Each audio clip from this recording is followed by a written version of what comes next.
তাৰ বলি হোৱা অসমৰ মায়া গগৈৰ পৰিচয় প্ৰাক্তন মন্ত্ৰী ইন্দ্ৰ গগৈৰ নাতিনীয়েক আছিল মায়া গগৈ মাতৃ বিয়োগৰ পাছত মোমায়েকে চোৱা চিতা কৰিছিল মায়া গগৈ আৰু বায়েকক দুই বায়েক ভনীয়েক বহু বছৰ ধৰি একেলগে বেংগালুৰুত আছিল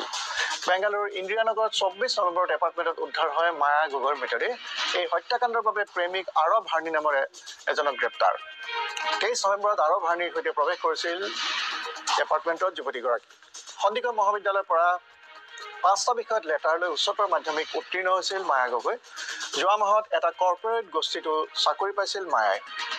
কিন্তু প্ৰথম দৰমহা ল'বলৈ নাপাওঁতে হত্যাৰ বলি হ'ল মায়া গগৈ আমি উপস্থিত আছো দেখিবলৈ পাইছে সৰুতে যিহেতু তেওঁ মাতৃক হেৰুৱাইছিলে মাতৃক হেৰুৱাৰ পিছত তেওঁ মোমায়েকৰ ঘৰত থাকিছিলে আৰু মোমায়েকৰ ঘৰত দেখিবলৈ পোৱা গৈছিলে আইতাকে অতি কষ্টৰে ডাঙৰ দীঘল কৰিছিলে আৰু অৱশেষত ঘাতকে তেওঁৰ প্ৰাণ ল'লে 27 নৱেম্বৰত মোমায়েক আৰু আইতাকহঁতে এই খবৰ তেওঁলোকে লাভ কৰিবলৈ সক্ষম হৈছিলে এই মুহূৰ্তত আইতাক আমাৰ লগত আছে আমি এই সমগ্ৰ ঘটনা সন্দৰ্ভত কিছু কথা আমি জানিবলৈ চেষ্টা কৰিম যেটো অতি নিখংসভাৱে হত্যা কৰা হৈছে ইমানখিনি কথা মোৰ কোনৰ মোৰ অৱস্থা একেবাৰে মই 2বাৰ ষ্ট্ৰোক হোৱা তিনিবাৰ ষ্ট্ৰোক হোৱা মই ইমানখিনি কথা মই নাজানো মোৰ মুঠতে এইটোৱে লাগে হিমন্ত বিশ্ব মোক ভালকে চিনি পায়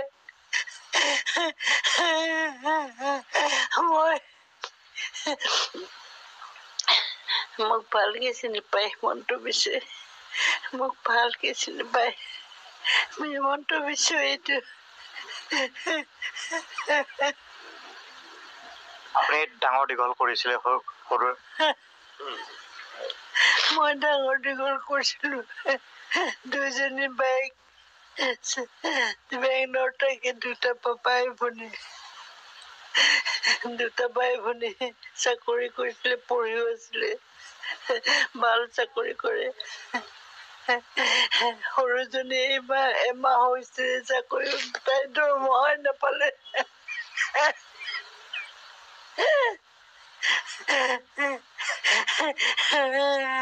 আপোনালোক কেতিয়া শুনিছিলে আৰু কেনেকে হৈছিলে কিবা গম পায় নেকি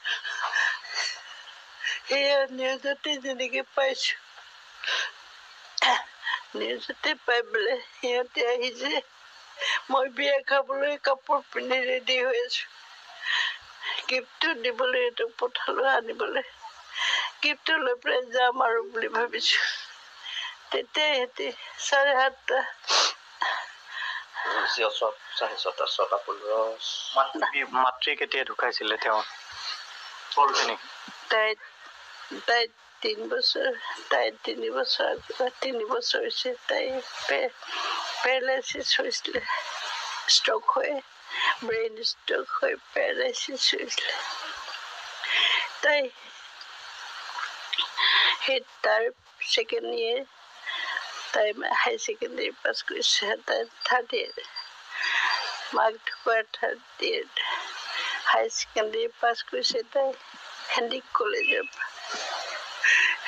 কলেজত পাছ কৰি লেটাৰ পাইছে 5টা ছাবজেক্টত আৰু ক'ব নোৱাৰো আপুনি মাতৃ হিচাপে দায়িত্ব লৈছিলে আইতাক নহয় মাতৃৰ দায়িত্ব লৈছিলে মই মাক কৈছো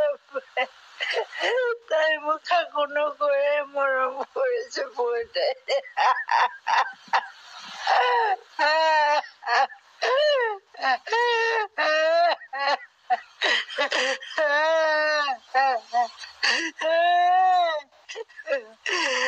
তাক ফাঁচি দিব লাগিব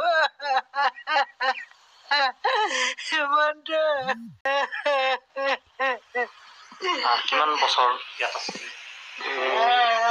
প্ৰায় সৰু কালৰ পৰা জন্মৰ পৰা বুলি ক'ব পাৰি আৰু আমি হেৰি কৰিছো তাৰপিছতে মাকো আমাৰ লগতে আছিলে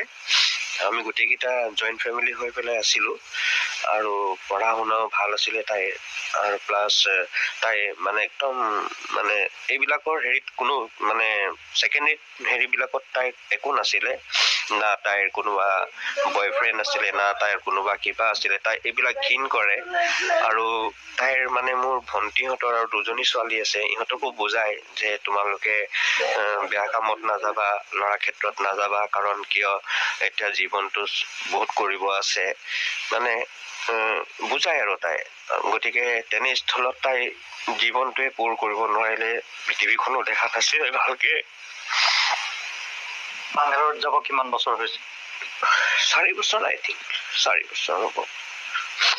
হয় হয় 4 বছৰ কিন্তু অহা যোৱা কৰি থাকে পৰীক্ষা দিব আহিছিলে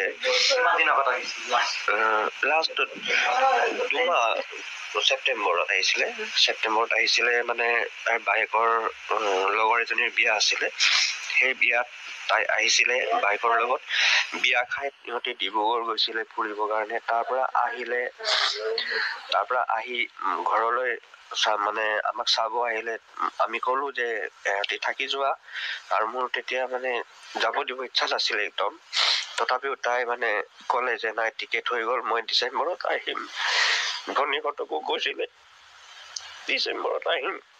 ভালকে থাকিম কাপোৰ অনা নাই এতিয়া যাওঁ এই গ'ল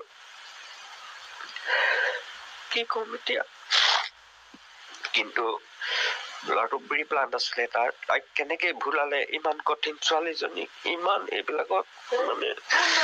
শুনাই তাই ইমান তাই আন্তিপ্ৰিয় ছোৱালীজনী কিন্তু তাই কোনো ল'ৰাৰ লগত আজিলৈকে একো নাই কিন্তু ফ্ৰেণ্ডশ্বিপ চবৰ লগত ৰাখে আপোনালোকে আজি ইয়াত আহি পেলাই এইখিনি কোৱাৰ মানে জনোৱাৰ বাবে বা মনৰ শান্তি